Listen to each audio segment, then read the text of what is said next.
Hello, everyone, and welcome back to our podcast. I hope you're doing great today. In today's episode, we are going to talk about something very simple but very important in our daily life, and that is our morning routine. The way we start our morning actually decides how our whole day will go. Some people wake up early, some wake up late, some rush to work, and some take their time slowly. Today, I want to share how people in different countries start their morning and what kind of habits make a morning productive and peaceful.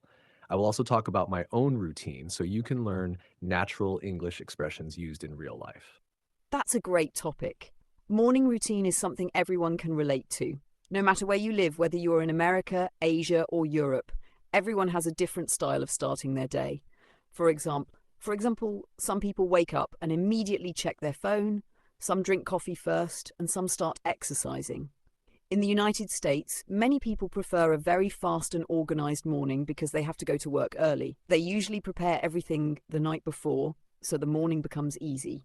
I personally believe that a calm morning is very important because it helps reduce stress for the whole day. Yes, I completely agree with you. Let me share my own morning routine so our listeners can understand natural English conversation. I usually wake up around 6:30 a.m. The first thing I do is turn off my alarm and sit on my bed for a few seconds. Then I slowly get up, go to the kitchen, and drink a glass of water. After that, I usually wash my face and try to freshen up. I don't immediately check my phone because I feel it can make the mind distracted early in the morning. Instead, I try to stay calm for at least 10 to 15 minutes before starting my day. That's actually a very healthy routine. Many people don't realize how important those first 10 minutes are after waking up. In my case, I usually wake up and first check my phone, but I know it's not the best habit. After that, I make a light breakfast like toast, eggs, or sometimes just coffee if I'm in a hurry.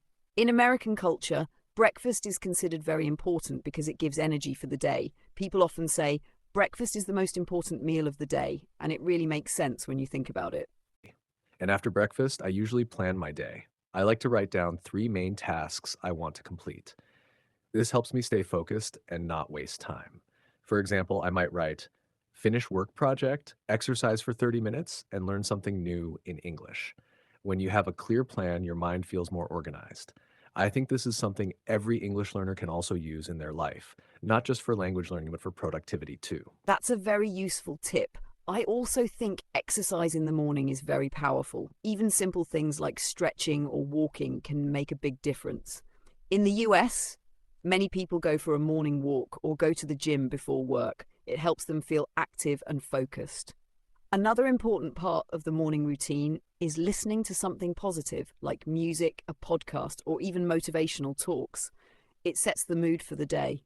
Yes, and speaking of podcasts, that's exactly what we are doing here. We are helping our listeners improve their English in a natural way.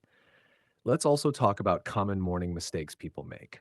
One big mistake is waking up late and rushing everything. When you rush in the morning, you feel stressed the whole day.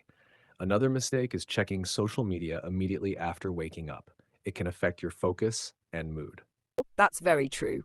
A better habit is to start slowly. Even just sitting quietly for a few minutes, drinking water, and thinking about your day can make a big difference. Also, having a consistent sleep schedule is very important. If you sleep and wake up at different times every day, your body feels tired and unbalanced.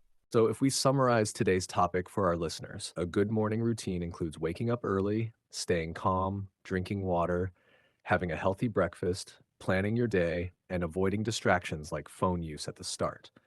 These small habits can completely change your lifestyle. Exactly. And remember, everyone's routine can be different. The goal is not to copy others, but to build a routine that works for you. Even small improvements can make a big difference over time. We hope you enjoyed today's conversation. If you found this helpful, make sure to practice these sentences in your own life. Try describing your morning routine in English. It is a great way to improve fluency. And don't forget to subscribe to our channel for more English conversations and listening practice. I will see you in the next episode.